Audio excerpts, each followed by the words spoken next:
Hello, good evening. Sorry, I need my emotional support Appa for tonight.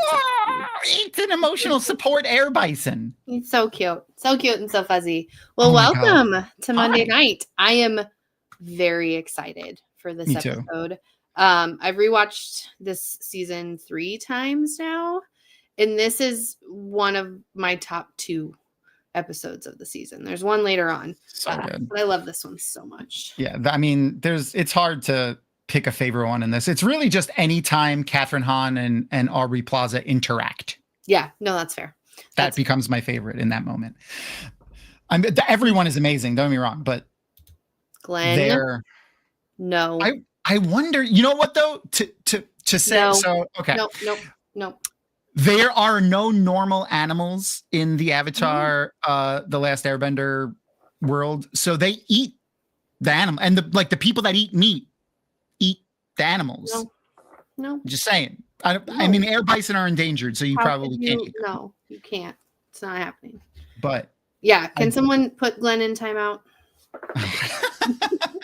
That's fair. Oh, speaking of people that are in timeout, there's someone waiting patiently backstage, and I want to bring her in because I want to talk to her as much as possible because I miss her face. Look, here comes an awesome guest. Yay! Hello! Hi, friend. Hi. Long time no see. Ooh, it's a roof mistress. Hi, roof mistress. Hello, Leia. BethDomon. Hello. What do you? Oh, Gen X gamer extraordinaire. How are you? Hello. How are you guys? Good.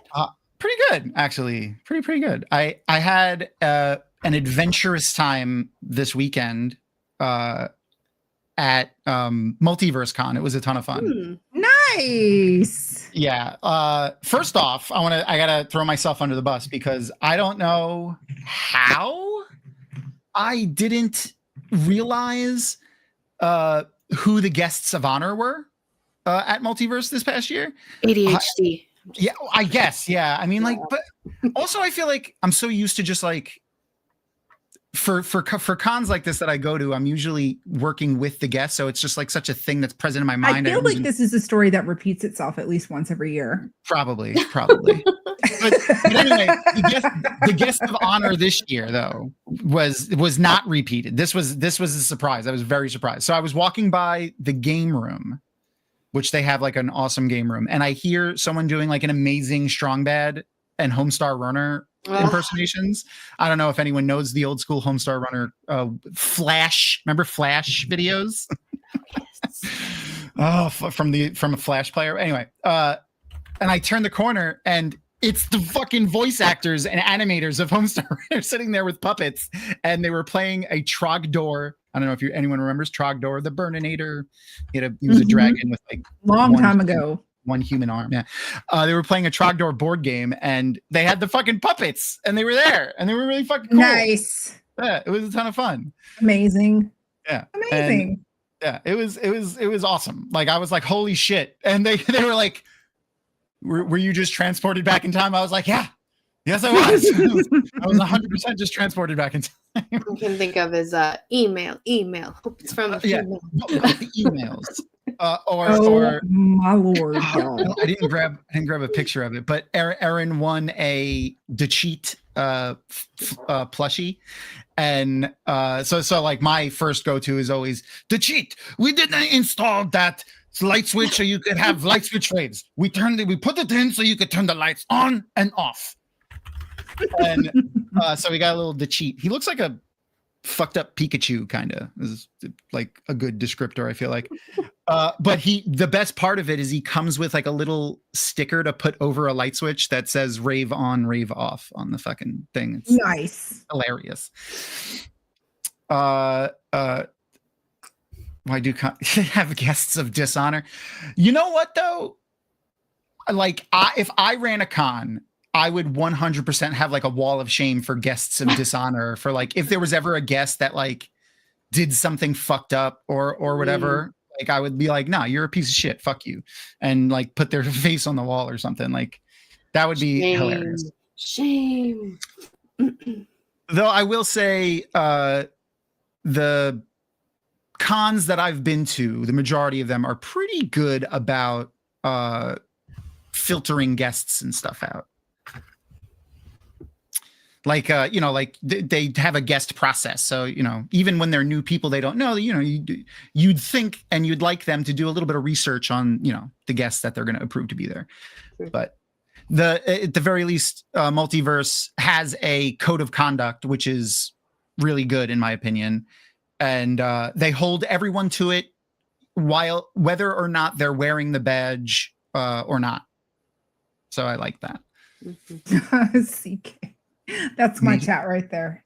Oh my God. That's fucking hilarious. That's funny. my chat representing my community right there. Yeah, I'm trying to think who would have been the maid of dishonor at my brother-in-law's ex-girlfriend. So my brother-in-law had a girlfriend that he had for years, and Aaron and I are really good friends with her. She was a bridesmaid at our wedding. They were not dating anymore, and he was dating a new person. And the new person was there also as his plus one. And she was not happy that we had her in the wedding party. And she told us like a week later that Matt's new girlfriend tried to start a fight with her in the bathroom. Oh my God. Yeah, that was funny. She would have won 100%. Bernadette is like a tough fucking bitch. She would have fucking kicked her ass. Anyway. So we're here to watch Agatha, but I want to mention because Beth, I mean, you play other games, but the majority of what you've been playing, especially over the last few months, has been Marvel Rivals, right? Mm-hmm. So like, I feel like it's a pretty good tie-in. Scarlet Witch is probably my favorite character to play currently, though I haven't played as Blade yet. I haven't either. I don't really want to play as Blade. He's not my type of character to play. Yeah, I don't like his style. I'm not really a duelist character, which is like the attacky characters in that game. You're not a melee character. Yeah, no, I don't like melee. Also a duelist. She's just not melee. So, but yeah, I get it. I love Blade, like as the character. Yes, 100%. I just don't like the dive in type of combat. Yeah, I get it. Now I just want them to add Agatha though, really bad. Yes, as a tank, please. Give me Agatha as a tank. Yes, as a vanguard. She could siphon energy away. Yes. To absorb it as people have. Oh, that would be cool. She needs to be a tank. Yeah, I support that, and hopefully, and voiced by Catherine Hahn. That would be nice. That would be nice. Oh, it's a more shoddy. Hi, buddy. Hi, shoddy. But yeah, so I mentioned that just to make sure that I mentioned what game that you're playing before we launch into the thing, because my brain a little bit all over the place tonight.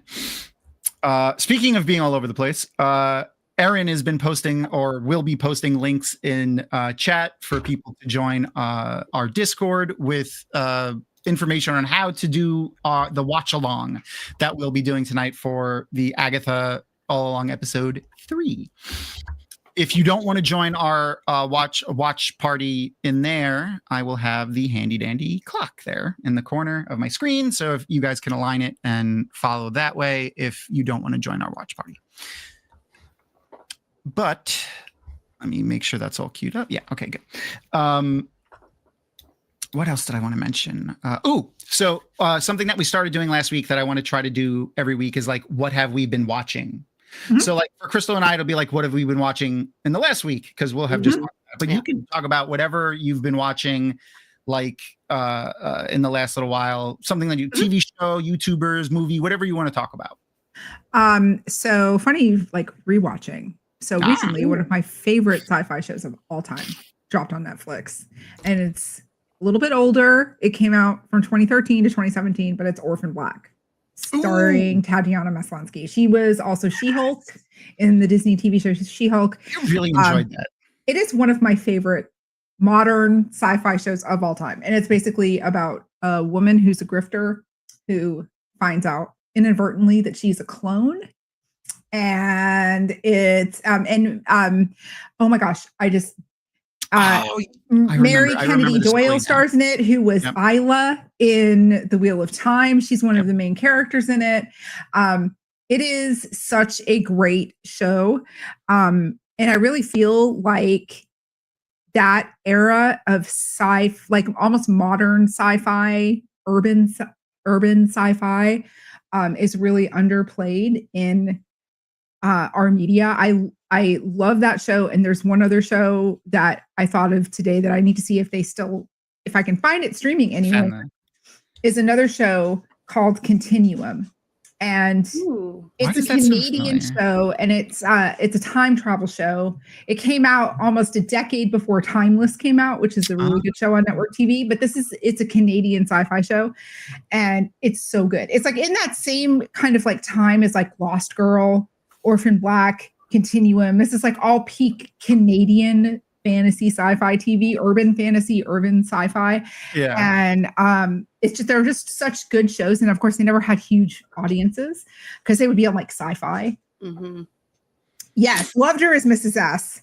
Yes. It's so good. It's so good. And the actress won an Emmy Award in season 4 because she is the same. She plays Sense8's also a very good show. Good.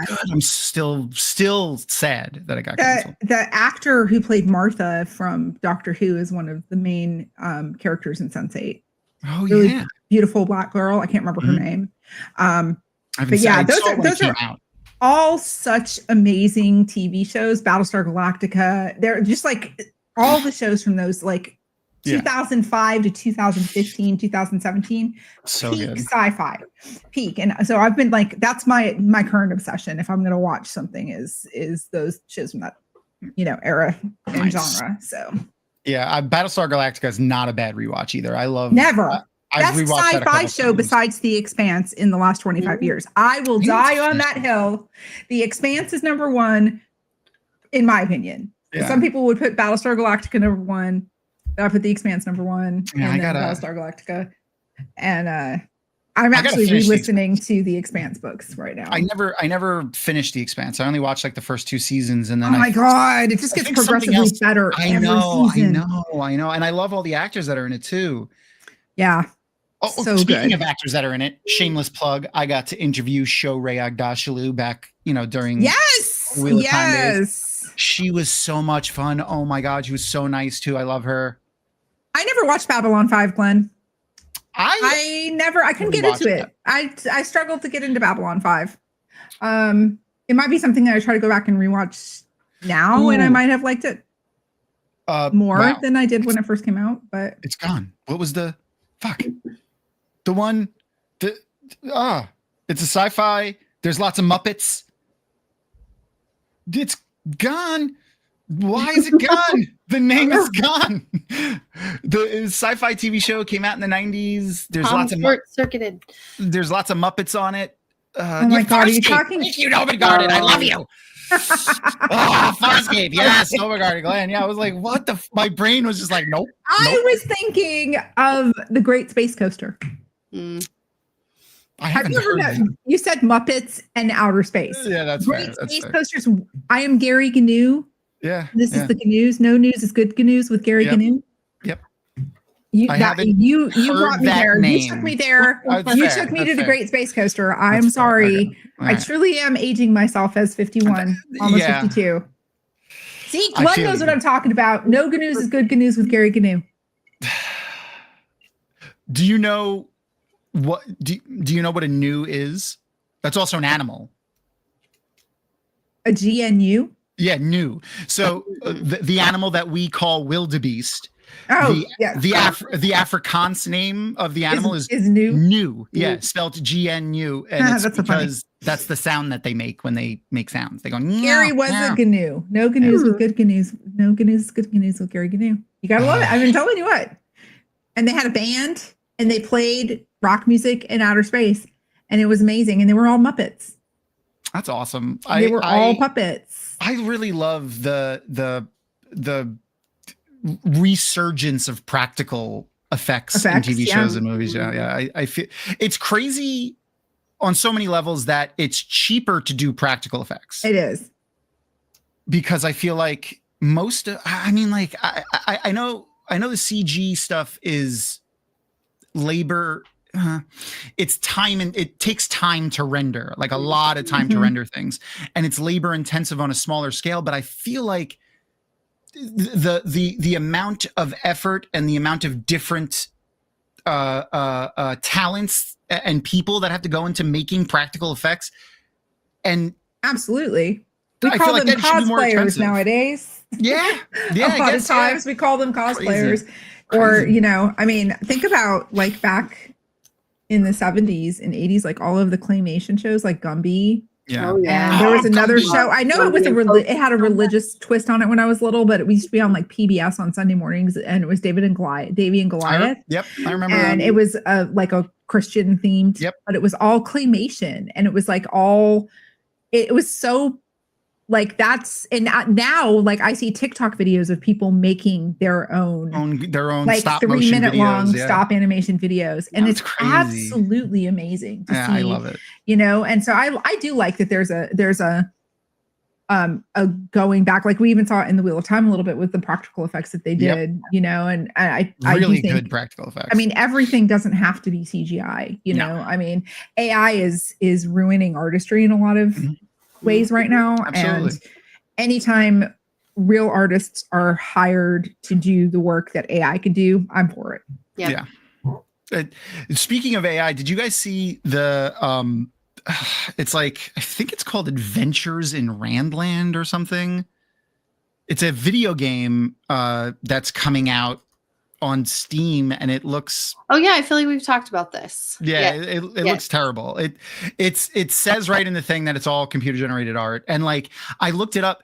The company that is supposedly making this game, this is the third version of the game that they're saying they're going to release. Like they had a game that was a Wheel of Time digital trading card game that was out for a few years that was called something else. I forgot what it was called. Forsaken versus Heroes or something like that. Wow. And then there you go. Heroes versus Forsakens. Then they took that game down and are basically re-releasing it with different art and some more cards under a new name. And it has tons of microtransactions in it. Yeah. So I'm not excited about it. Well, just real quick about just touching on video game real quick. Yeah. Halo. I saw that. Halo is being totally remastered. And let me explain to you how excited I am about this. So excited. I made a TikTok video about this yesterday or earlier today. I can't remember when it was. Yes. And they were anyway, sorry. Someone came and asked me a question. Yeah, no problem. So they are releasing it next year. I guess it's the 25th anniversary of Halo. Wow. And when Halo first came out, two things. Number one, I never owned an Xbox because I was a PlayStation girly and a PC girly. I never had an Xbox. And when when Halo first came out, I wasn't into like first person sci-fi action shooters. It wasn't until I played Destiny and Destiny 2 and Apex Legends and Fortnite and all of these games that I play now, Overwatch, that I moved into enjoying that kind of genre. So for me, I've seen the TV show of Halo, which I thought was amazing, by the way. I thought it was really good. And I don't know anything canonically about the story. So I personally am so excited to be able to play Halo, whether I decide to play it on PC or I decide to play it on my PlayStation 5. Yeah. I love the thought of cross-platforming games. And, same thing with like The Last of Us and God of War. If somebody cannot afford to buy a PC, they should be able to enjoy that on whatever platform they can afford to play on, right? So I think it's great that that the exclusivity of platform-specific gaming is kind of like, I don't want to say it's coming to an end because there's always going to be like exclusive to kind of things. Yeah. But with the next generation of Xbox coming out, it's going to house Steam, so you can you'll be able to play any Steam game on. Yeah, PlayStation is it's going to force PlayStation into a corner. Yeah. Because let's be real, PlayStation has always had better graphics. They always will have better graphics. Always had better IP. IP games. Yeah. Their games have always been better. So I think it's going to be interesting to see what PlayStation does to keep on track, because not everybody can go and purchase a PC. Not everybody has $1,000, $1,500 to drop. When you can spend $500. I've had my PS5 since 2020 when it first came out. I was very lucky to be one of the raffle people to be able to get a PS5, and it's the same one. And I've had it for 5 years. It's been it's worth the money, but not everybody can afford $500 for a console. Or $1,500 for a new PC. So I think it's great that this is kind of coming in. So. Yeah, I like that they're doing away with like exclusivity with crossplay too, like for most of the newer games. The only thing, so I'm super excited about the Halo remake. I'm a little sad that it won't be multiplayer. Like they said, like they're not going to do an internet multiplayer, but 2-person co-op. No, they're having a 4-player. No, couch multiplayer. Yeah. They're having a 4-player co-op mode. Yeah. No, but you can play it online with 4 people and couch co-op with 2 people. Oh, okay. That was different. You can have a 4-player co-op campaign. Oh, then that's awesome. Yeah. I thought that they had said that there won't be. No, you can, but you can do 2-player couch co-op, or 4-player online.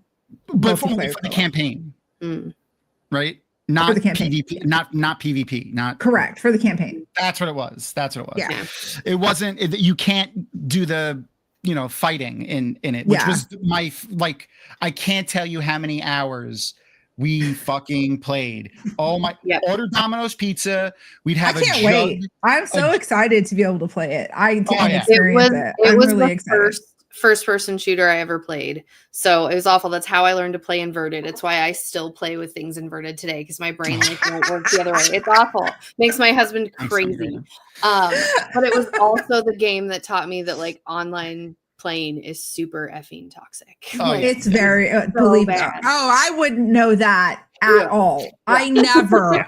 Ever. I played Tac Ops back in the day. That is the precursor to fucking Counter-Strike. They made GoldenEye. Oh yeah, but that was not all online. You know what I mean? Like I feel like that was my first online like shooter game, like the FPS game, was Tac Ops, which is the game that they modded. Like a group of people modded Tac Ops and made Counter-Strike, and then Valve bought that from them. And now CS and Valve has CS, and they also have Valorant, and it's insane. Yeah, Valve is insanely rich. Like they're in the top 250 companies or whatever. That's crazy. Speaking of the top 250 of anything, Catherine Hahn, Aubrey Plaza, to segue. Oh no, but I didn't. I wanted to mention the show that I've been watching because it has a tie-in to Agatha, actually. So I just binged. I watched when the first season came out, but I never watched season 2, and then season 3 just released. Totally fucking worth watching, by the way. Let me grab the image of it. There it is. The Diplomat. Carrie Russell. I haven't seen it. Oh my god, it's so good. You need to move the thing so you can see my reaction. Because oh my god, this is the best show on television. I love The Diplomat so much. I binged the entire 3rd season the day it came out. Oh my god, so good. Love this show. I love Carrie Russell so much. I have loved her since Felicity. I love her. I loved her in The Americans. She is one of the most underrated actors on television. 1000%. She is so freaking good. She was on the freaking Mickey Mouse Club when she was a kid. Shit. She is a lifelong actress, and she has paid her dues. She is phenomenal in this show. And her husband in this show, Rupert, what's his name in real life? Rupert Sewell or Sewell. Yeah, Rupert Sewell. Oh my God, the comedy between the two of them. You have to talk about who the sleeper star of this season is, though, Thom. Is it whatchamacall, Ali Hahn? Because I love her. She's amazing, but that's not what I'm talking about. Oh, is it her assistant guy? Well, not him either. No, I'm talking about the president. Oh, yeah, fucking Allison Janney. Allison Janney serves as the president. Oh my god, so good. I kind of blocked it out. Hold on, I have a picture. I blocked out that she was the president, kind of, because hold on, I posted it on my We my can't Instagram. give any spoilers because I know Shoddy's in chat, and I don't think Shoddy's had a chance to watch it yet. And he loves The Diplomat. He loves the show. It's like it's his modern West Wing. That's what I'm saying. So like I literally almost know every single West Wing episode by heart. Like I've never watched The West Wing. I have never watched The West Wing. You're not my sister ever. anymore. Oh, no, I'm joking.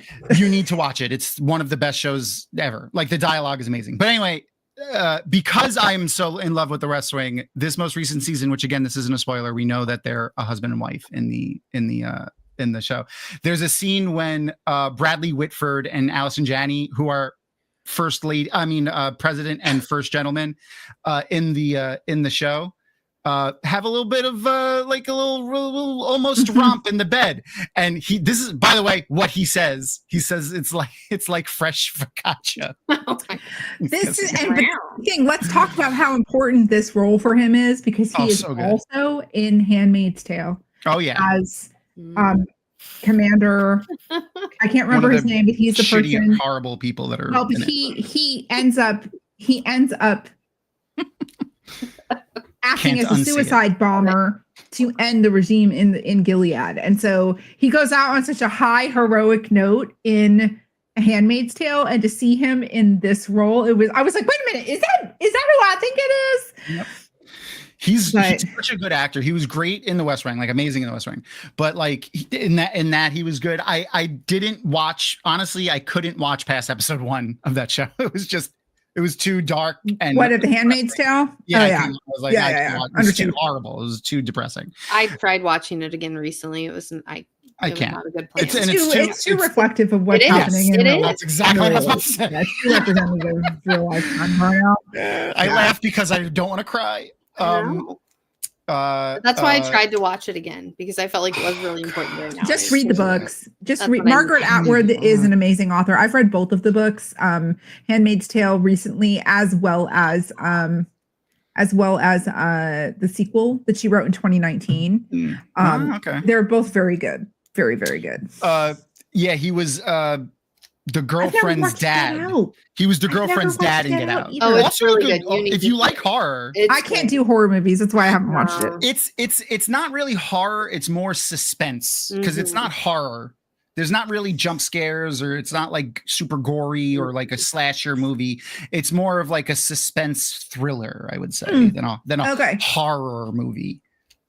Where the other movie that he made, I think The Others, it's called, I want to say. And like the Alien movie that he made too, I forgot the name of it, are horror movies. This is more of like a suspense thriller type movie. But cool. I binged all of The Diplomat, and I was like, why do I? Oh man! Do you recognize her friend there that's walking next to her? Yep. She's right there in the middle. She's right there. She is. In the show. Oh, by the way, Ellie Rain is going to be our guest next week's. Yeah, I clicked the wrong image, but it's fine. I have the one without the border and stuff on it, but whatever. Also, so yeah, Ellie Rain is going to be here next week. I love her. You don't figure out a way to have like this 60s vibe next week, and you're really disappointed in you. Okay, I will 100%. Like I've already got my glasses. Like I will 100% be in costume next week. I promise. Okay. And can I just say for the record, like, wonderful, just to talk about Aubrey Plaza. Oh my God. I have a girl crush on Aubrey Plaza. I have for soul crush 15 years. Yeah. Since Parks and Rec for me. Parks and Rec, also Criminal Minds. If you have not watched Criminal Minds, so good. She is so good in Criminal Minds. She was also on Legion. Which was another Marvel show on FX. She is absolutely amazing, and again is one of those underrated actors who needs to be in so many more things. And I think maybe it's because she's selective about what she chooses to star in, because she's that good. But she can carry anything. In my opinion, she could do no wrong as far as a role goes. 100%. Her deadpan humor. I want to live inside of her head. I don't, but I would not want to live in her head. But I love seeing like she's just brilliant. She's absolutely like a generational actress. The perfect encapsulation of her as a person is her very first like audition in Hollywood was for Parks and Rec, and like the story that she told. She did Amy Poehler's podcast recently, and I listened to it because the two of them are hilarious together. And they talked about how, so Amy Poehler said, you got to, I met this girl at a party, you got to audition her for this part. And the part was originally, for everyone that's seen Parks and Rec, April Ludgate, who Aubrey Plaza plays, that she made that character up. The character that she was auditioning for was an assistant, but it was an assistant for Amy Poehler, who is like a ditzy blonde. Oh God. And when she showed up to the audition, the casting director said, I felt like we had to entertain her. Like we were there for her. Like that's what it felt like during the audition. And she showed up and was like, I don't want to, like, I don't think this character's good. Like, you know, like Amy Poehler already kind of is a little bit of a ditzy blonde, like her character. And like, this isn't going to add anything. So she's like, I came up with this instead. And she did fucking that. And they were like, they made some changes and suggestions. And then they were like, we're writing, you're cast and you're playing her. But that was how she became April Ludgate for Parks and Rec. And most of her shit was ad-libbed, just like in this. Catherine Hahn and her ad-libbed so much in this. Mm-hmm.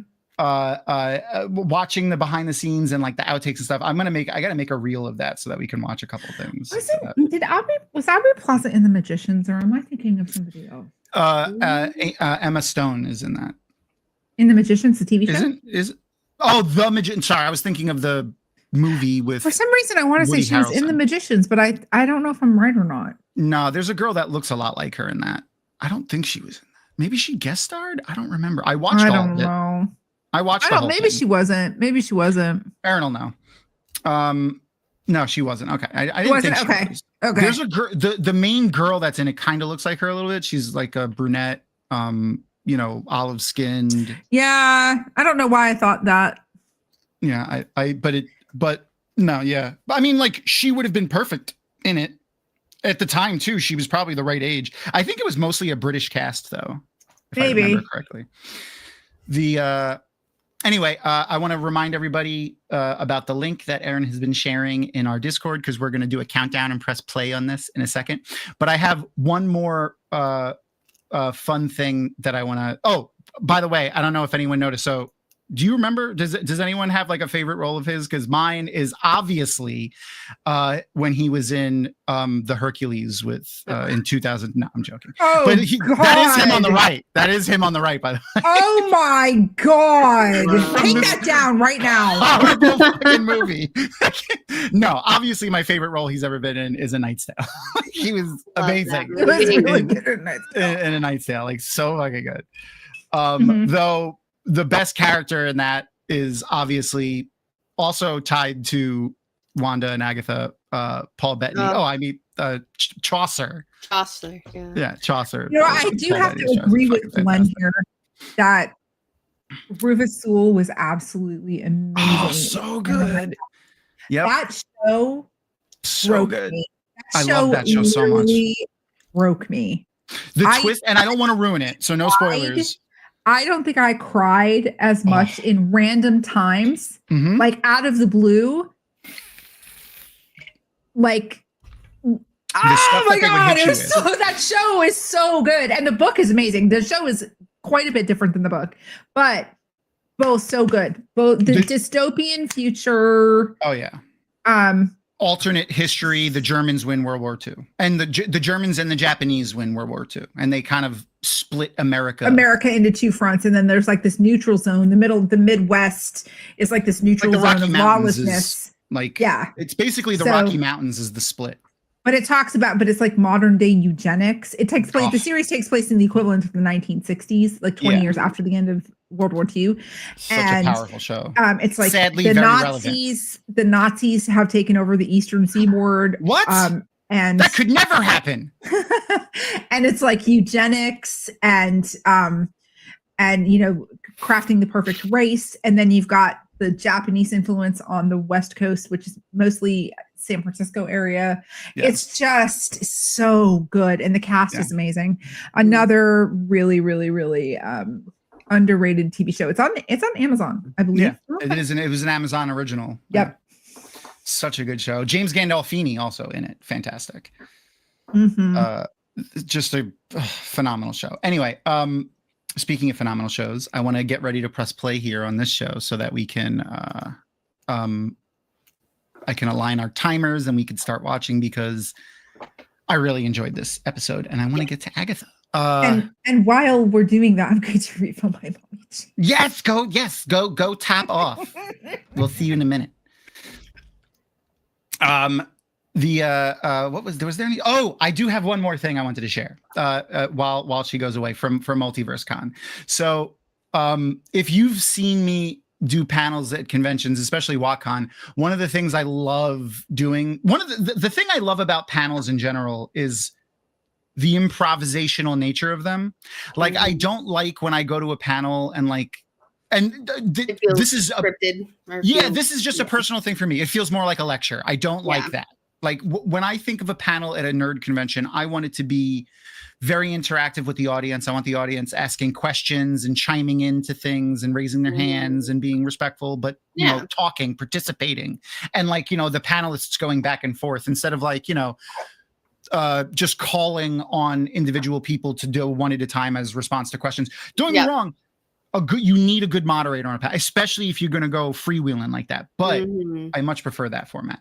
So anyway, the improv panels, though, specifically, I really like. And they did a panel at Multiverse called R-rated bedtime stories. Okay. And basically, an author would get up and read from either an excerpt from their book or just something that they wrote in the moment, because apparently this is a very popular panel. This is the first time I went to it. And beforehand, they would get with people individually, and then they would give you characters. So all going into it is they'll ask if you're okay with touching, and then they'll put the people together that are consenting to touching, because we have to go up on a stage and act out the scene that she's reading without knowing what the scene is. So she just says, you're this character, you're this character. So when you hear her mention those characters and they're doing something, you have to do it quietly. You're supposed to mime it while she reads it. Yeah. So we did that, and it was a lot of fun. These were two random attendees in the middle, in between me and Sarah Bond there. Sarah Bond is an author. We've had her on the show a few times. I love Sarah.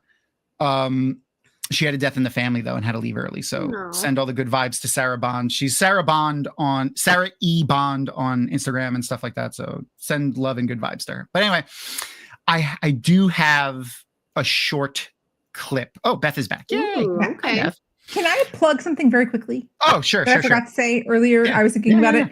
So this week I got reached out to by a charity called Gamers Outreach. And they are an organization that facilitates hospitals with gaming consoles. That's for awesome. Kids that are in the hospital, for their family and the kids to be able to play video games while children are hospitalized. Is the logo like a little orange hand with a blue controller? Yes, I think so. Yes. Okay, I just wanted to share the link. Okay. So this week I'm doing a fundraiser all week for them. They have a goal. They call it their Spooktacular Streamathon. Yay. And I think they have a goal of $300,000, and they've raised like $180,000. So awesome. My channel is doing fundraiser all week, trying to raise $500 this week on my channel. So I can put a link, or I can send it to you, Thom, so you can post it. Send it to me, and then we'll go to all of the it's through Tiltify. So, and your donation's tax deductible, all that jazz. But anyway, I just think what better for kids to be able to get out of their circumstance for a little while, with their family members while they're in the hospital for absolutely whatever reason they're in the hospital for. Yeah. It's also a great way for people in the hospital, if they let them play online, that is, for like kids or even adults in the hospital to connect with their friends that, they may not, be able to see. Like, that's how I see a lot of my friends, even, not being sick. Is playing games with them. But that's fucking awesome. And I love that you do so many charity fundraisers. Thanks. These guys reached out to me and I was absolutely privileged. That's so cool. You're doing the thing. You're doing the thing. Isn't that cool? I am. I'm trying. Cool. You're doing it. You don't have to try. You're doing it. All right. Before we go too far, I want to play this short little clip of us acting out this scene. So, Beth, if you didn't hear, so we're acting out a scene from an upcoming book by this author. Her name is Jessie Ann York. I'm going to share. I'll mention the book at the end because I have an image of it, an image of the blurb at the end of the video. But again, we knew nothing going into this scene. All we knew going into it was that I'm playing a character named Vox, and there's 3 people there understand why you talking. Are so obsessed with fighting. That's it. It's not going to be a fight, Melly. Don't worry. Vox stepped around the fire to greet me up close. Hi, Pigeon. You're Glenna with a crown. I forgot who I was supposed to be talking to. Staff was abruptly ripped from my hands. I stumbled backward, my throat locking as Vox dropped my only physical weapon to the ground like it was a twig. Hey, don't worry, Vox lowered his voice so that Ghost and Mel couldn't hear him over the pops of fire. I'm not actually going to kill you. My little sister will start crying again, and that gets old fast. I said nothing and allowed him to get closer. So far, Vox was doing exactly what I needed him to do, but that didn't make it any less frightening. My eyes instantly locked onto the leafy spot where the thick tendons in his pale neck flared out into his gills. Gills? Didn't know he had gills. He left hand and pulled me into his blood-covered chest, causing Mel and Ghost to gasp. They did it in unison. Vox gently tapped my left index finger with his own, and then, once you're on your knees, you'll know that he was cut short as I raised my right free hand and rammed 2 fingers directly into his left gill. Out of pure shock, Vox's right index finger twitched downward onto the hand he still held, causing my middle finger to slap all the way backward like a toothpick. I screamed as I squeezed down on his neck in pain and he toppled backward onto the ground. Mel jumped up in horror as I landed on top of Vox's chest, his massive body twitching under my arms. Ghost stung me clear and I couldn't stop screaming in pain, but I refused to loosen my pinch on the inside of his gills. Otherwise, he'd immediately regain control of his body and snap. The whole time her fingers are in my gills. I could feel every muscle in his body clenched beneath mine. So, wow. And then this is her book. So she's got a debut novel coming out, Talons and Shade. It's a queer YA fantasy with fairies and half humans, and it looks like a lot of fun. The bit that she read there sounded fun, and then like we saw like a little blurb, the little blurb thing. So I'm excited, and it's being published by Macmillan Books, which Tor owns. Fabulous. That's pretty cool. Not Tor published, but like being produced by Macmillan Books, which is, I think, pretty cool. You were funny, but the completely in unison. Yeah, it was perfect. I didn't realize that they did it in unison like that until that moment. But that was like, that's the highlight. I love those improvisational panels. They're my favorite. All right, let's get ready to press play on this show. Mm-hmm. I'll give Erin. Thom, I dropped a link in the chat on StreamYard. Got it. And this is the link for the fundraiser for my fundraiser link. Yeah. Okay. I will. Thank you. If you're watching this back later, which apparently people do because the views go up, and I'm always surprised when people rewatch the lives, but I love it. If you're watching this later, it will be in the description of the video. I will make sure to edit in. I appreciate you. Gracias. Afterwards. Anyway. Okay. So we're going to get ready to press play on the thing. So I'll give everyone a countdown. And then we will press play, and hopefully I can align the timers on the first try. All right, here we go. 3, 2, 1, and play. It should be going, and the timer will be aligned in a second. As soon as I see it, there we go. Okay, and good. Okay, so I think we're good. If you are, just join the watch party follow the link to see how to join the watch party, and you'll figure it out. I promise you guys, it's not hard. So, are you familiar with like the witches and Agatha and any of the story, like comic book stuff, or were you not a comic book? I'm ironically not really a comic book person Either. But I need Agatha to be in Marvel Rivals. I need her there, like, and I need her to be in other iterations. There's a girl on TikTok named Mars Scorpio, I think is her name. She's a content creator for Marvel, does a lot of Marvel stuff. She does a lot of like theory crafting. And she has a what's the word I'm looking for? Theory about everything, all roads leading to, and oh my God, I'm having a brain fart right now. Oh, no. The Witch's Road? No, all roads lead to,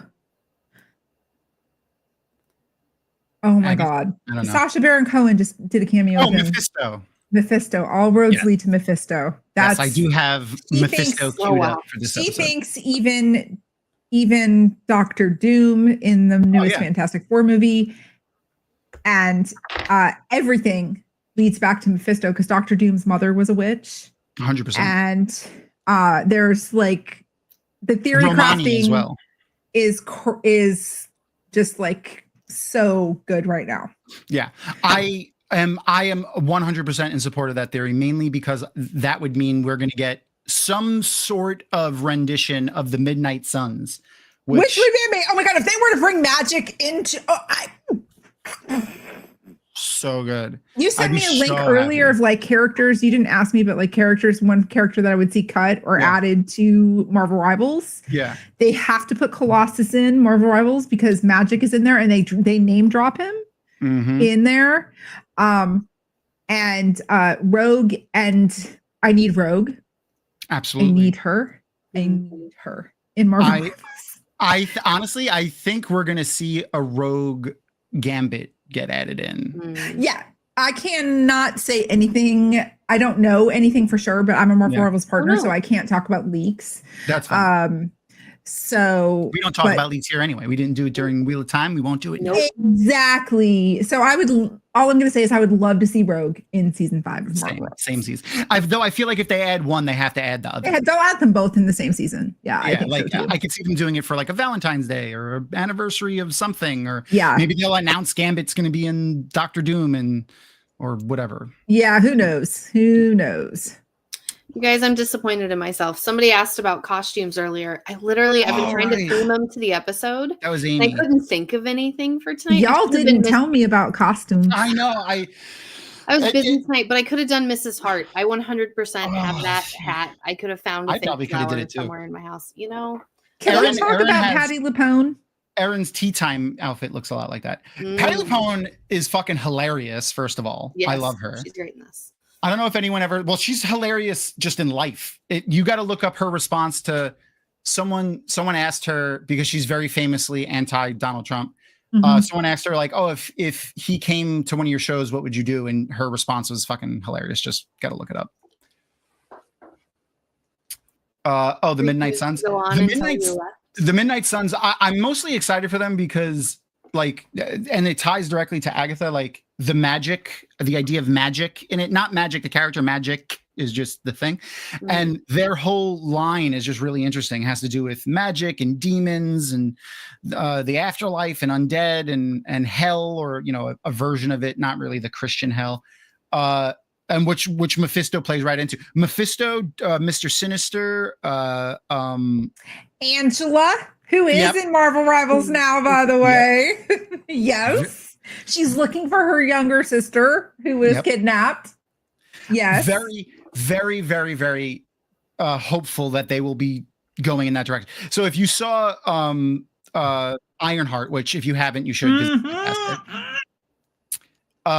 we see Sacha Baron Cohen appear as Mephisto, and he was making a deal with the Hood to give him his powers and the Hood.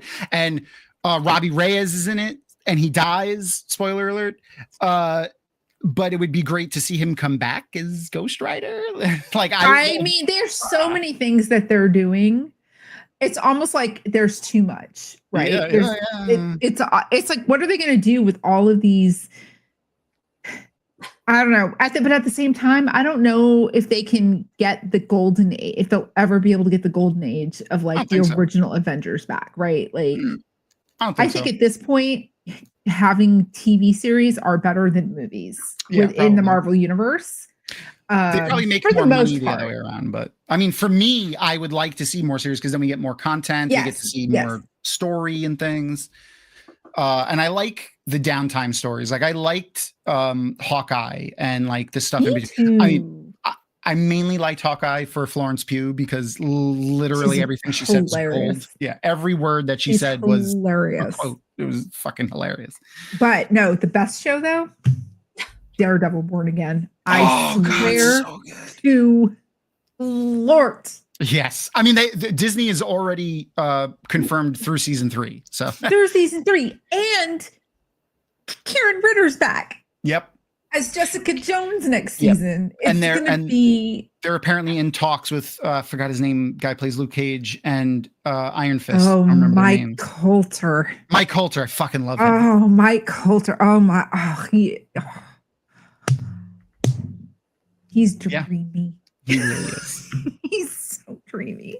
He fits into that like super hot, awesome like spot that like Idris Elba was in like the early 2000s. I just can't tell. Idris Elba is still in that spot. But I mean but he's like 20 years older than him is what I mean. Like, you know, he's actually not. Mike Coulter is in his 40s. Idris Elba is in his 50s. There's not a 20 age difference between those two men. I thought he was like 20 years older.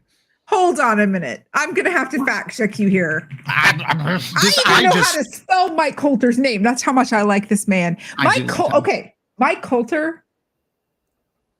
was born in 1976. Okay. The man has aged like fine wine. He is. That's because he moisturizes. He's 49 years old. Yeah, he's only 4 years younger than Idris Elba.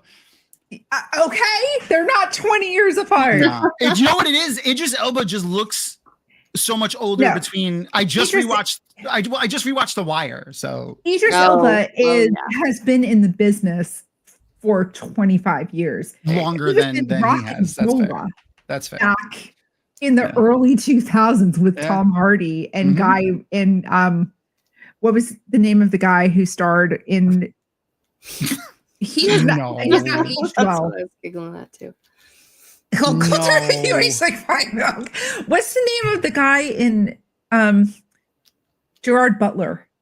He was in Rock and Rolla with Tom Hardy and Idris Elba. Oh yeah, I love Gerard Butler too. He's really funny. I love his like early 2000s rom-coms that he did. They were fun. I loved him in Sparta. I mean, or the 300. I mean, yeah, the 300. And a very young Michael Fassbender. My favorite thing about this series so far has definitely been the costumes. By the way, even this was fun. Great. They're so brilliant. They're absolutely brilliant. Yeah. Also, I don't know if you noticed, they saw the water sign on the door, and then in about a second here, Deborah. What's her name? I can't remember her last name. That 70s show, Mrs. Foreman. She's gonna say, "I could die in this kitchen, or bury me in this kitchen." And she dies in that kitchen at the end of this episode. So sad. Oh, so by the way, I mentioned last week that we were gonna go full spoilers now for Agatha. So like now we can go full spoilers for the whole show. I wanted to give everybody a couple episodes, and I figured 3 episodes, which is a third of the 9 episodes, was a good number to choose for, you know, magical reasons. How do you feel about the dichotomy between Wanda and Agatha? I mean, Agatha's relationship with, and I feel like this goes into that is the same with everybody. I feel like you never know, either as the person or as the viewer, where Agatha really stands with somebody until it happens, until something happens and that shows you, because she's a phenomenal liar and you never know when she's going to have any morals at all. Really isn't until I agree. It really isn't until the last episode that you really see where. Oh no, you have to see it. It's fantastic. Mm-hmm. Oh, and it's my daughter is here. Yes, he's really old, but that's not that old. That is his age, but that's not old. I mean, I'm 51. No. I mean, I know I am also aging like fine wine because I do not look like I'm 51 because I am vitamin D deficient. And that's also because you moisturize. It's also because I moisturize. No. But cocoa butter sits on my desk, man. That's important. I'm also a filthy vegan. No, that's fair. I do eat the meats. Oh, though, also when we went to Multiverse Con this past weekend, for those who have been to many Jordan Cons, Kalyani Pelori was there. She does the henna at Jordan Con. So if you've ever gotten henna at Jordan Con, it would be her. She's also appeared in a few of Brandon's books as Kalyani because she's an amazing person and a character in and of herself. But she is also vegan, they're Hindu. Her and her husband are Hindu, and they abide by those rules. Probably even vegetarian. Vegetarian. That's what it is. Yeah. The only thing that they eat is butter.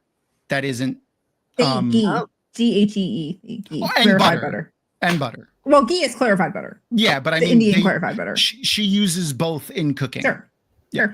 There, sometimes you want the fats and the milk solids. It depends on what you're making. But she cooked for us this weekend when we were there, even though she recently was injured by falling through a deck and then getting crushed by said deck when it fell down on top of her. She broke her ankle in like 3 places. Oh my gosh. That's awful. Yeah. But she's a trooper. And we hung out with them. We were going to stay the night, but then traffic was crazy, and we don't want to drive through Atlanta in traffic ever. Are you going to DreamHack? I was thinking about it, but they canceled all their paneling, and that would be the only reason that I went, because I would have applied as a guest and went on panels and stuff so that I could go, but it's weird they canceled all their paneling because Atlanta's like their biggest gig in the US, and well, they canceled all their they don't do panels anymore now, right? I know, but they were originally going to. Yeah, they did for a few. I mean, I ran, me and one of the other guys from Jordan Con ran the paneling at DreamHack in 2019 or 2018, which was fun, also crazy, but that's a story for another time. And there's our girl, Ali An. I honestly did not recognize her until this episode when I was rewatching it, that she was in The Diplomat, because she looks so different. Like, she's so like straight edge, and hold on, where's the picture? I mean, let's be real. She looks 10 years older in The Diplomat than she does on the show. Yeah, that's on purpose for her position. She's a CIA branch bureau chief, right? So so she looks tired all the time, underslept, overworked. Her character is literally like, yes.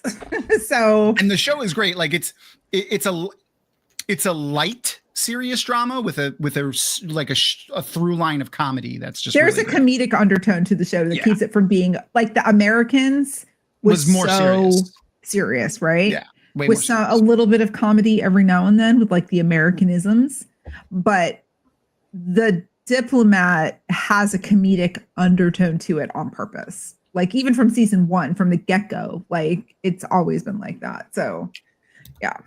Oh my gosh. I love it was Diwali too. I love Indian food. Something that I will eat like endlessly to the point of making myself sick are samosas. I love samosas so much. I will literally make myself sick eating them. They're so good. There's a Indian syrupy dessert that I really like. I never remember the name of it. Oh, gulab jamun is what it's called. It's a syrupy ball that they fry in syrup and honey. And Kalyani was like, she said like in India, there's two people. There's people that like them hot and fresh right out of the thing, and then people that like them cold when they start to get a little crispy, like crispy. Yeah, the crystal starts to the sugar starts to crystallize again. And she turned me on to the cold crispy ones. That's the only way I've had it is cold. Yeah. Can delicious. We talk about how fun this scene Oh my god. Oh yeah, when they all turned into all of Laura Loomer face. It's amazing. Yeah, they all turned into Laura Loomer. Just say that. I did. I was gonna queue up a picture of Dog the Bounty. I mean, Marjorie Taylor Greene too, but I forgot to grab it. Hey, a wrong clock is right. A stopped clock is right twice a day. There have been a couple times lately where I'm like, what world am I living in that Marjorie Taylor Greene is saying something? This was not on my bingo card. I'm like, I agree with you. It was really just to reopen the government and release the Epstein files and negotiate with the Democrats. But that's, I don't know. And healthcare is overpriced. Yeah. Which is the negotiate with the Democrats part. But yes. You can't say that fucking Patty Lupone here does not look like fucking Laura Loomer right now. We're not going to talk about Laura Loomer. She's the devil incarnate. She is. She kills. Honestly, Thom, that could have been the makeup. This scene right here. It's like real big, overdrawn lips. Yeah. Best. One of the best episodes of South Park was the ice episode, and Laura Loomer's face trying to run away from Laura Loomer, like it was trying to every now and then it would run away from her and flee her face would melt off. Anyway, so like I said, we're full spoilers for Agatha now.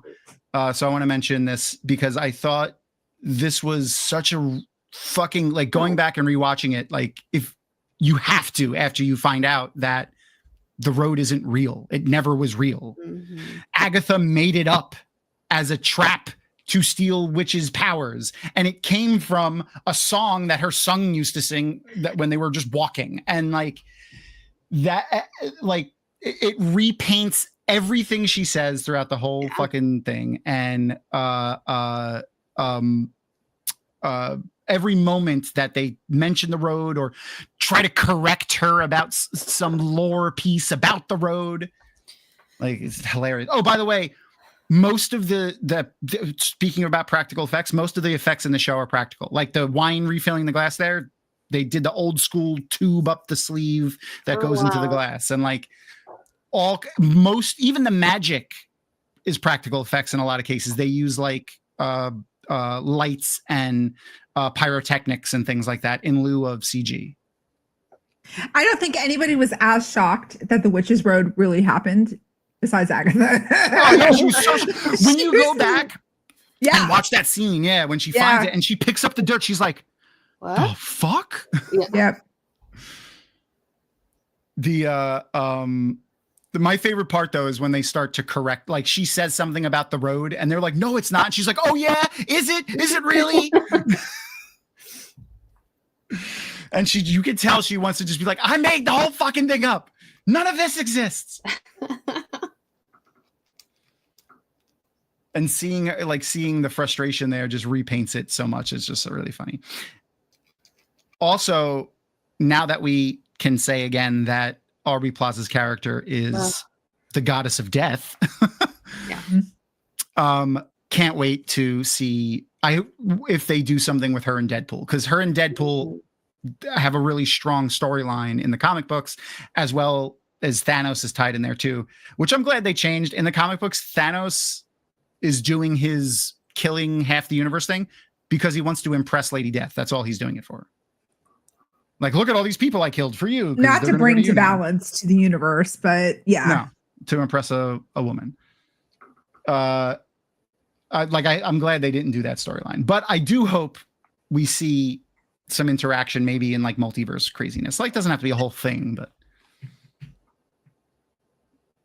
the thing I'm most excited for, I just have to say, shoot, in the next, besides Daredevil season 2, is the Punisher in yes, Spider-Man. The Punisher is going to be in the next Spider-Man movie. John Bernthal is amazing. The personification of Frank Castle to me. You cannot tell me any different.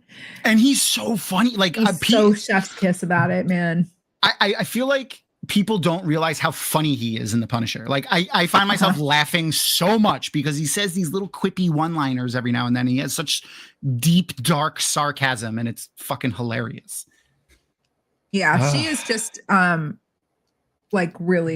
he is just really amazing. Yeah. Whenever the rules of the road are mentioned, she's like, wait, who made the rules of the road? Yeah.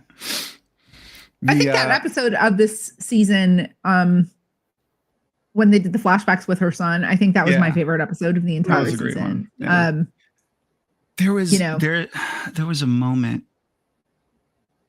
Oh no, it wasn't with her son. It's with Billy. There's a moment when like I would love to ask Catherine Hahn this, but like there's one singular moment in this entire show where I feel like we get a genuine emotion from Agatha, and it's in the end of the season when Teen or Wiccan. After she's already dead. No, she's still alive. When she says something like, I want to stand up for you. I want to defend, let her take me and not you, or something like that. And she has this really raw emotion in that moment. And then you could see her catch it, and she like changes, her face changes. So I'm wondering if like, was that purposeful? Like probably. She's an amazing actor. So, but I really feel like it's the only time we ever see a genuine emotion from her. That's like a vulnerable emotion. These fucking does this, speaking of eugenics before, does this scene made me think of like eugenics and like the experimentations they used to do on the reason why we have the entire field of gynecology in the world is because of the enslaved women, horrible experiments that doctors did to enslaved women in the 1800s. It's absolutely. It's like, it's no wonder those places are thought to be haunted. Like just the atrocities that happen. That by the way, that's how we know that ghosts aren't real. So, because if ghosts were real, there would be no white people left on plantations or in most of the South, because they would have deservedly died. Her mom, like the betrayal, I feel like that these people would feel, like after they find out that the road is all bullshit that Agatha made, especially because her mom is like dedicated her whole life to it and like ruined, like gained an awesome life, but also ruined her life because of it and like died because of it. And, Agatha killed her probably. Do you think, how do you think that they're going to continue Wiccan's story from the end of this season? Do you think they're going to? How do you think that they're going to? So Vision, what's it called? Vision Quest. Vision Quest. Right? Yeah. So I'm thinking that we're gonna get. I don't think he's gonna be in the majority of the show. Like if he is the actor, like a cameo, maybe. I think we'll get a cameo just to tap on the through line of like Wiccan finding Do you think Quicksilver. We'll see Speed in Vision Quest? I think we might see either Wiccan still on his quest to find him and having part of that quest intersect with Vision Quest in some way, or the two of them showing up as like, look, I found him.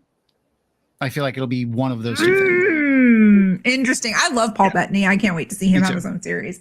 I think he's amazing. Yeah. Young Avengers is going to happen. I agree with you. Even the tie-in with the old first Wolverine movie, like 100%. Yeah. Or with Wolverine, the last Wolverine movie with the Young X-Men. Yep.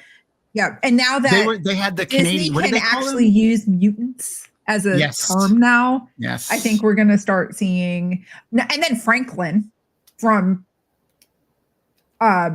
First Steps. Oh, right. Yeah. What is the Avengers team that the Young Avengers were in the Logan movie are a specific branch of it though. They're like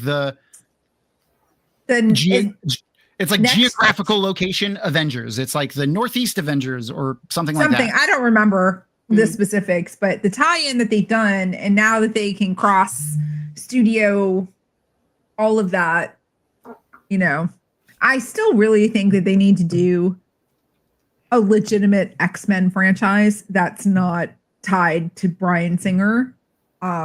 West Coast Avengers. That's what it is. West Coast Avengers. I knew it was a name. Geographical thing. I need like a really good X-Men series. Like I need not a messed up, poorly written. Yeah.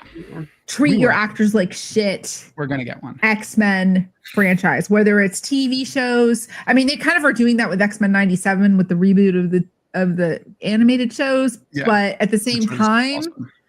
I just really need. He is a vampire one. He's legitimately a vampire. But no, we don't need Tom Cruise. Tom Marvel, Cruise please. Nothing. Yeah, no. Yeah, I don't want. He's crazy. Yeah, Glenn, you're on. I mean, he definitely is tall enough or short enough. He really canonically would fit as Logan more than Hugh Jackman would. You guys want to talk about the biggest mess up of a career? Who? Do you know who Dougray Scott is? Duke Ray Scott? Duke Ray. It's like Doug Ray, but it's pronounced Dougray Scott. Do you know who he is? I need a face.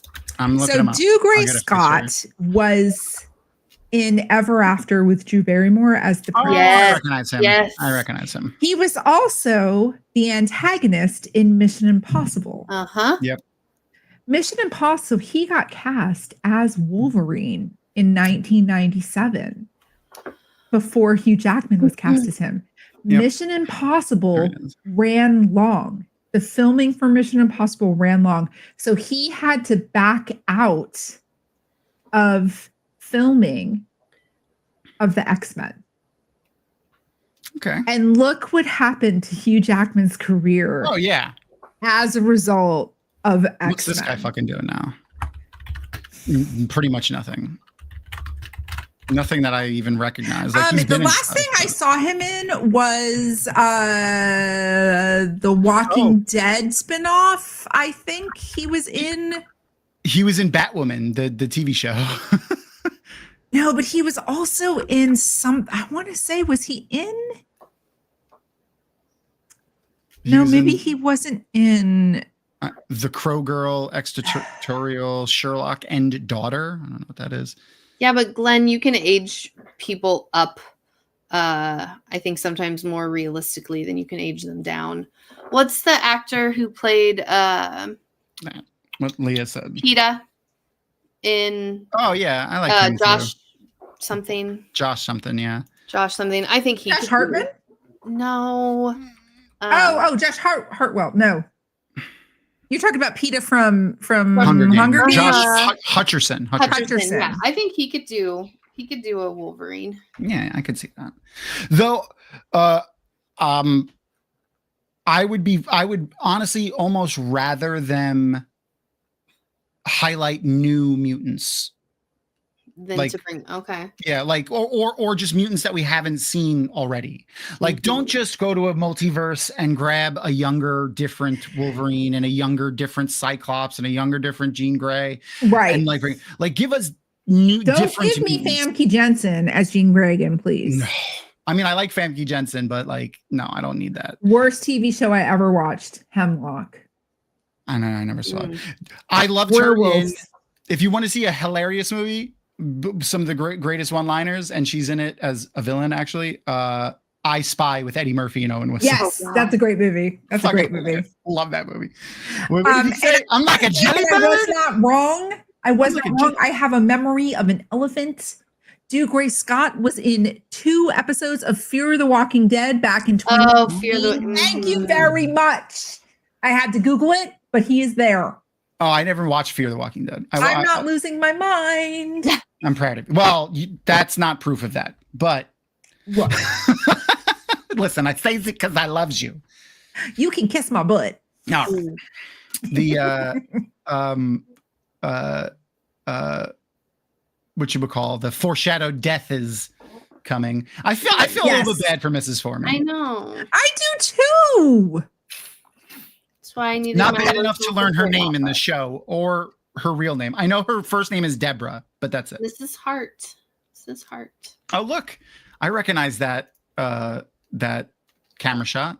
Oh no, that was the one from this week. Whoops, hold on. God dang it, Thom. Thom, you have too many thumbnails at your disposal. I have so many things open on my computer right now.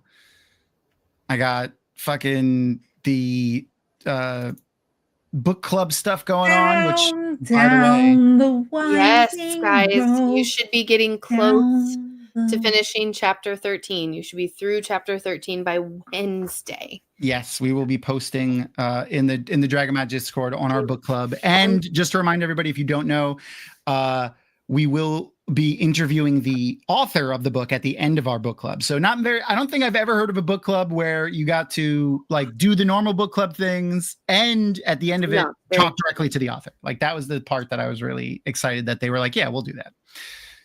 When I pitched it to Tor. Also, I will announce at the end of the show like the rules for this, but and some of you are already going to be getting signed copies of the book because Jen Lyons was kind enough to sign all of the books for us in the mail. But we're going to be doing a giveaway for the books that I have left, all signed, a few hardcovers and a bunch of the larger soft covers. Also, if anyone knows anybody here that like financially is a barrier for them to join the book club, like they can't afford the book, I'm going to put a few aside just for that. So if you know anyone that needs that, or if you yourself need that, feel free to DM me or Dragon Mount, and I will make sure we get you a book. It's up already. Everyone can see it, right, Thom? Everyone should be able to see it. Book club on Dragon Mount. There's a general chat and chapter discussions too. Yes. We just haven't posted yet. We're going to start posting Wednesday. Yes. I may get some stuff up tomorrow. Yes. Who's Sharon? Sharon! Sorry. That's all I can think of when everyone says Sharon. You know what it is? The end of these episodes, like, I feel like always surprise me because like I forget that they're only like whatever it is, like 30 something minutes. Yeah, very short. Yeah. I fucking they feel much longer. Which, like, I don't mean that in a bad way. They're so rich with story and not just story like the show, the actors themselves, the little bits of them that we get in their dialogue and the way they act in a scene and like the little flashbacks we get, like within this one with Patti LuPone and no, they do great character building in such a short amount of time. The writing for this is genius. Who wrote this, by the way? I always forget. I have my like a million pieces of lore open. Rachel Goldberg is the director. Cameron Squires. Okay. So I just have to say that you just said, did you just mention The Craft? I said I've not watched it this year. This year, I rewatched. I love that movie. We've been going through all like that's the thing that like watching this, the whole what's the word I'm looking for? Consumerism view on witchcraft. Ooh, I have something on that too. It's so interesting to see like like this entire thing is brilliant. This whole closing credits thing, because you see things similar to Bewitched, right? Yep. Like when witches are harmless or trifling and meddling, but in innocent ways. And then you see the really dark things like The Craft with Fairuza Balk, who is just the epitome of power gone wrong, right? You just like all of these amazing references to really big, huge commercial hits with witchcraft. But I think the thing that this show did a really good job with is that it shows the humanity behind the belief of something other than just God, right? Or, you can believe in nature, you can believe in communing with nature, you can believe in the spirit. And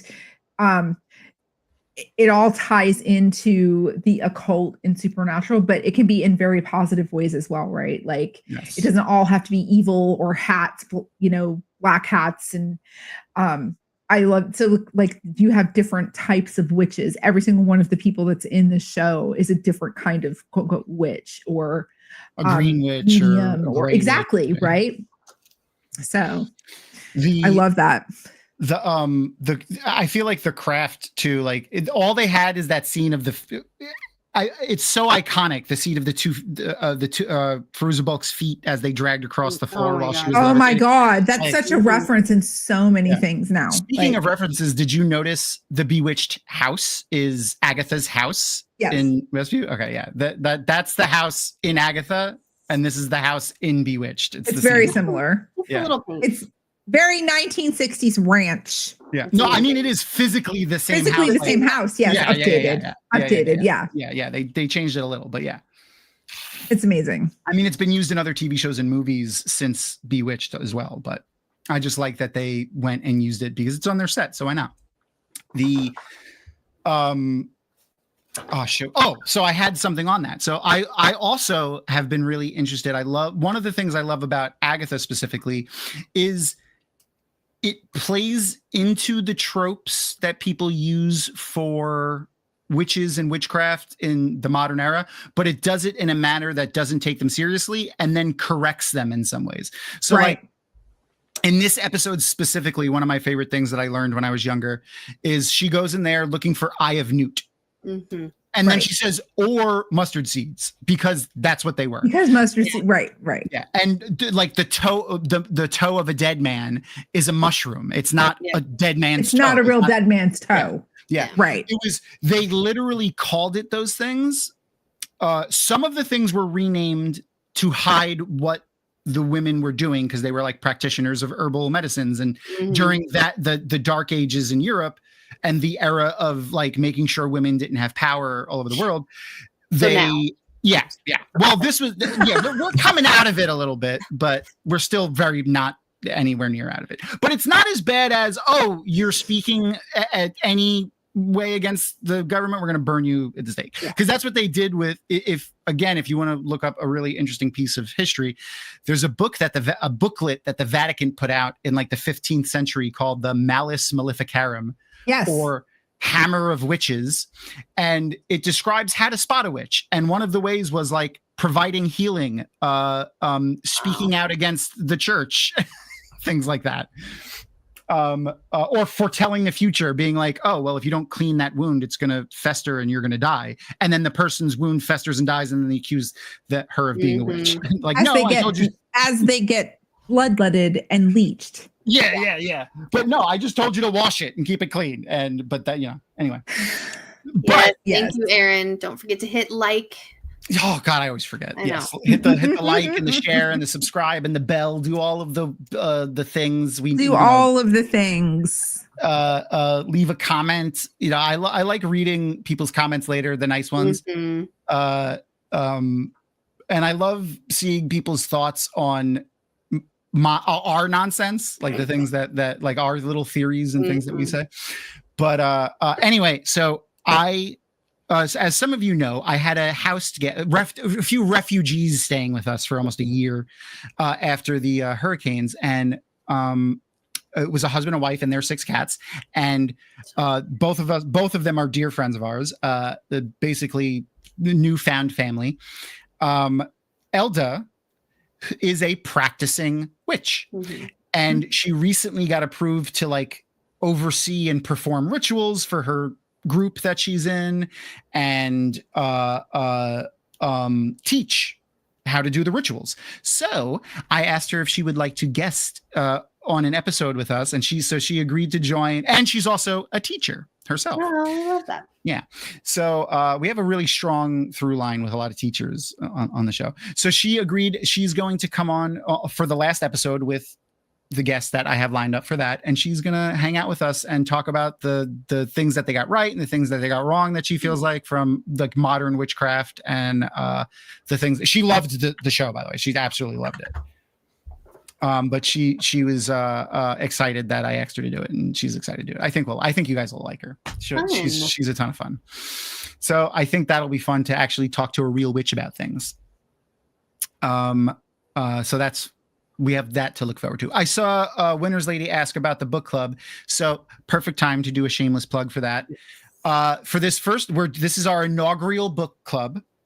All the information will be posted up on our Discord. We'll share it on our Patreon. We'll share it on in the socials and things.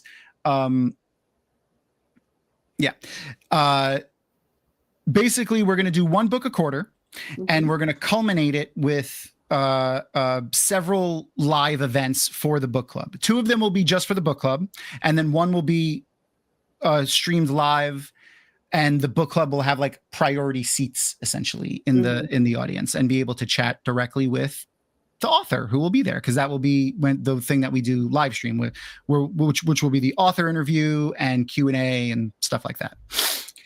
So we're going to do 1 book a quarter. We'll have the discussions going in Discord, and we'll do, short video chat events where we, talk about the books and stuff. And then like the main things will be toward the end of the quarter. This time around will be in December, and we'll have the dates and events posted for that. So just make sure to go follow those Discord channels if you don't want to follow the whole Discord and you want to keep track of the book club. And we're going to announce how to get the books in the giveaway. So for those of you who are already receiving books, you should know that you're receiving them and you should be getting them soon. I didn't realize that I forgot that the UPS store doesn't ship on Fridays if you're shipping USPS. So, because like if the USPS guy came already, it's not going to go out until today. So you might not get it until like the middle of the week. But I want to talk about how to get rid of the other books. So I figured the easiest way to do it for us, but also I feel like a targeted way to get people who know us best, is I want people to submit puns that they think we will find funny. Okay. Now, the minimum, the absolute minimum is just a pun. It's got to be nerdy themed. A video game, a book, a movie, a TV show, whatever you want. But you got to gear it toward me and Crystal. So whatever you think we would find funny. You make us laugh, that's going to be if we laugh or groan really hard in pain, that's going to be how you get there. It's completely subjective. Feel like Gnome is going to be exceptional. He will be really good at this. Why was 5 afraid of 6? Oh boy. Is it because 7, 8, 9? Yes. What did the rug say to the floor? Oh shit, I know this one. I don't know. Don't move, I've got you covered. Oh god, you groaned. I win. There you go. I'll send you a book. You will get a book now. Appreciate it. My favorite one that I heard recently is for those who don't play D&D, you have to take long rests occasionally to heal and recover spells. To screw that one guy in particular? Yes. Elves don't need to do that. Elves can go into a trance when they want to do that, and they're semi-awake, and it takes less time. But the elves that live in the Underdark, the worshippers of Loth, do you know why? I was just in Underdark in my BG3 playthrough. Oh, right, you're playing BG3 too. Yeah. Do you know why they're better at the trance than the other elves, than the high elves? It's because they're always drowsy. Oh, God. You're welcome. That was a better groan. I got a better groan. That's all. Okay. So I have one more for you. This is a little bit of okay. What does Christmas and a lion crossing the Sahara Desert have in common? Christmas. I don't know. I feel like it's something to do with a mane. I don't know. They both have Sandy Claus. Oh my God, I love you so much and I hate you. That's a good one. Just one more. This is really truly my last one. What do you get when you throw a white hen into the Red Sea? I don't know. A mad wet chicken. Oh God. Terrible. That was terrible. That reminds me Oh of God, the Terrible. oh God just gets it all. It just gets it all. Like I swear. I was lucky enough to see George Carlin live. Yeah. And you just activated a memory that I haven't thought of in a very long time, and it has a pun. So there's two versions of this one, and one I'm sure you've heard, and the other one I don't know if you've ever heard, because I don't think George Carlin did this one live. I think like on TV. I don't remember ever seeing it on TV. Okay. What's black and white and red all over? A newspaper. Or a nun being bludgeoned with a sledgehammer. That's That was George What was the name of that? What was the name of that show that was about Thomas the Tank Engine? Oh, I'm sorry. Yep. No. He was on that. He played the conductor. Mhm. No, I'm talking about the nun that was the battle nun.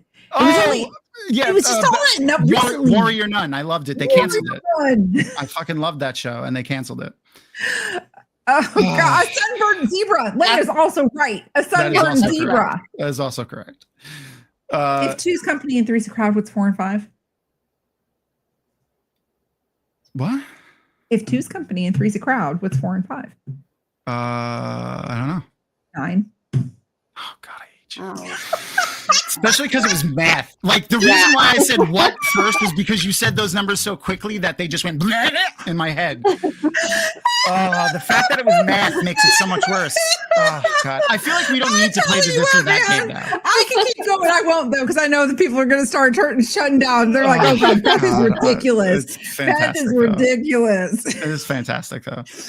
I feel like we don't need to play the this or that game now. We played pun off. You can get with this, or you can get with that. You can get with That's this, fair. or you can get with that. I forgot about that song.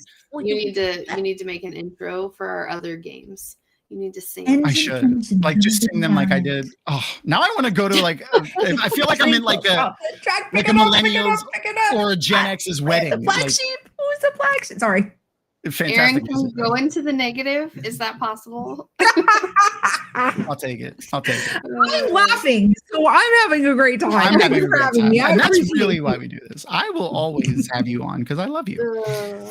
Speaking of loving you, make sure to go and follow BethDomon on all of the things if you're not already. I mean, if you're not, I just hit 5,700 followers on Twitch, and I'm a Twitch partner, and I'm at 15,500 followers on TikTok, and you're amazing.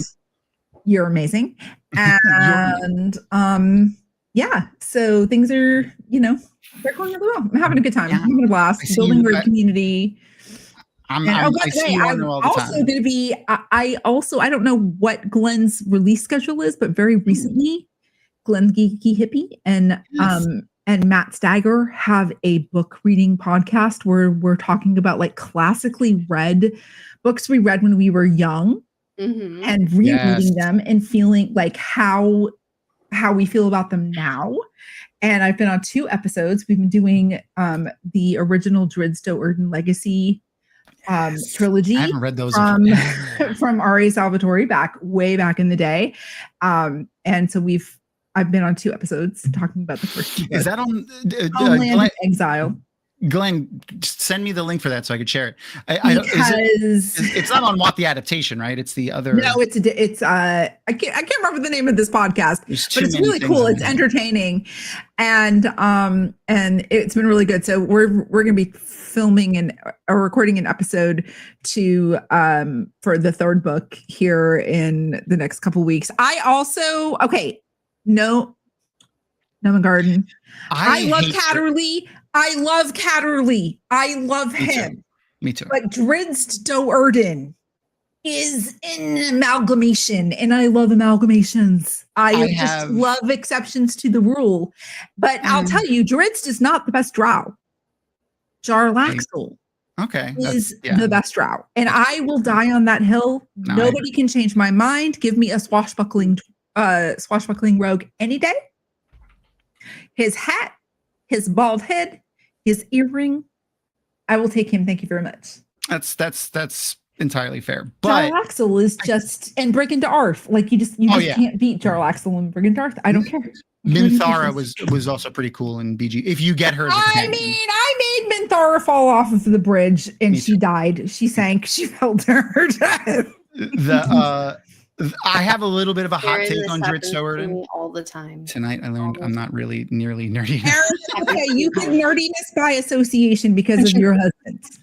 But hey, listen, she was playing World of Warcraft and reading Wheel of Time long before I met her. So she's. I love WoW. I love WoW. Me too. I have a little bit of a hot take on Drizzt though. I hate Drizzt Do'Urden. I hate him as a character. Really? Do you hate him? Is it because he's too? He's Mary Sue. He can't do anything wrong. Yeah. Okay. Okay. This is another hot take. This is a question. Okay. Forgotten Realms or Dragonlance? What's better? That's a good question. As an IP. I don't know what's better. I like the Forgotten Realms better because there's more opportunity for storytelling, where Dragonlance is kind of a little bit more, it's got blinders on a little bit, like it's more focused. But I also prefer the cast of characters that you get with for reading, Glenn, reading.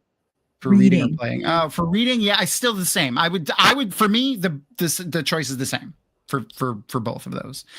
I've never been a huge Drizzt or Dragonlance person. Like I like the Dragonlance series. I've just never been a Drizzt person at all. So Dragonlance for me is peak. I cried more. I emotionally connected and resonated more with Dragonlance than I did with Forgotten Realms. I mean, I love Drizzt. I love the characters, Wolfgar and Catterly and the entire thing, but nothing beats the original five from Dragonlance. The space hamster. The what? The space hamster. The guy and his hamster companion. He's one of the original five people. From Dragonlance?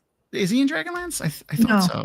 Tanis, Cameron, Raceland, Tika, and Storm Brightblade are the original five. And then you had Kitiara, who was the forgotten sister of Raceland and Cameron. And I mean, I can go on forever. We're getting on a tangent. Yes. I'm sorry. I love you guys. I haven't talked to you in so long. We need to catch up. I'm not crazy, right? Gold Moon and Riverwind and all of the pantheon of I mean, I love the pantheon of Forgotten Realms, don't get me wrong, but the pantheon from Minx and Boo.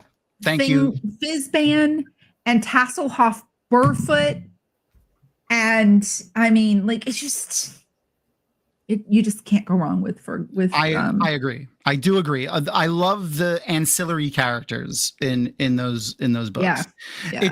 I think for me, like you said, he can do no wrong. He always you're right. He is a Mary Sue. I can see that. He pulls shit out of his ass in the last minute, like where I feel like he didn't earn it sometimes, which isn't just the character; it's just bad writing.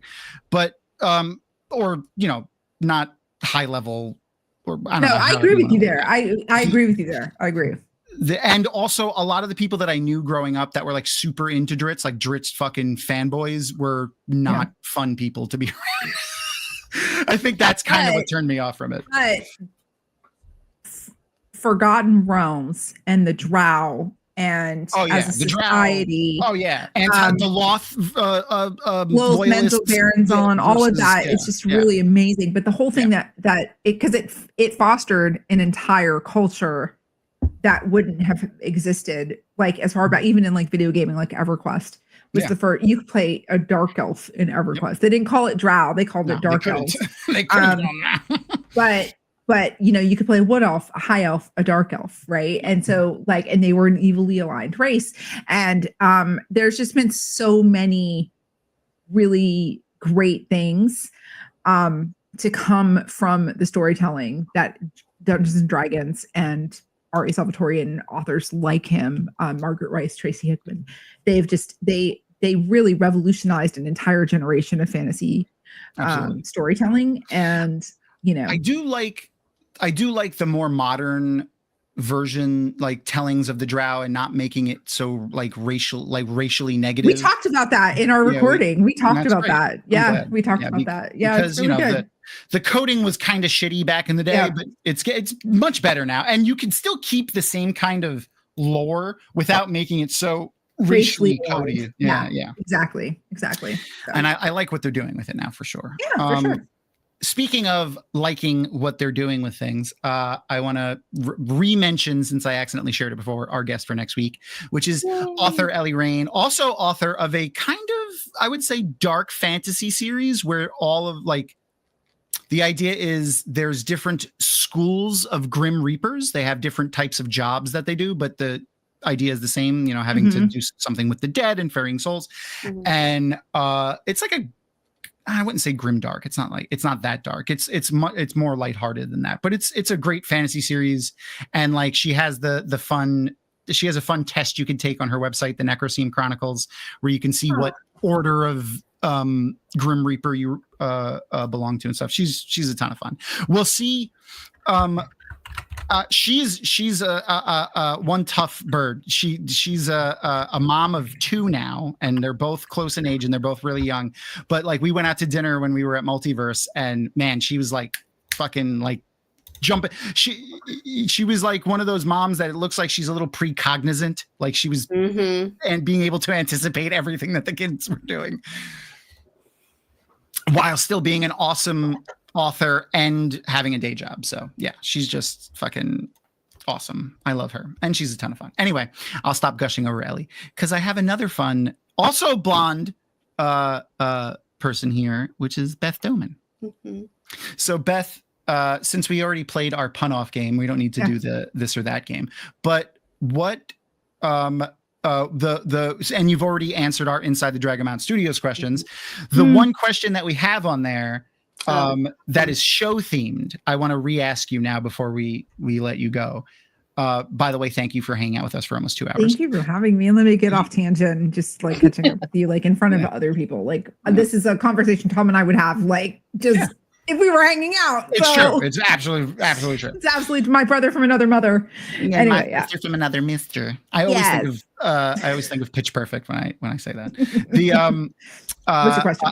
All right. So in that, we always ask, modeled for the show that we're currently watching, who do you think would make the best roommate, and who do you think would make the worst roommate from this show? Oh my God. Well, first of all, I hate roommates. I live with my mother. She lives with me. I don't live with her. My house.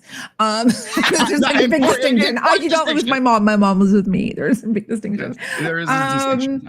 Honestly, I think probably the worst roommate would be Patty LuPone. Oh, why? Not as an not her, but her character. Yeah.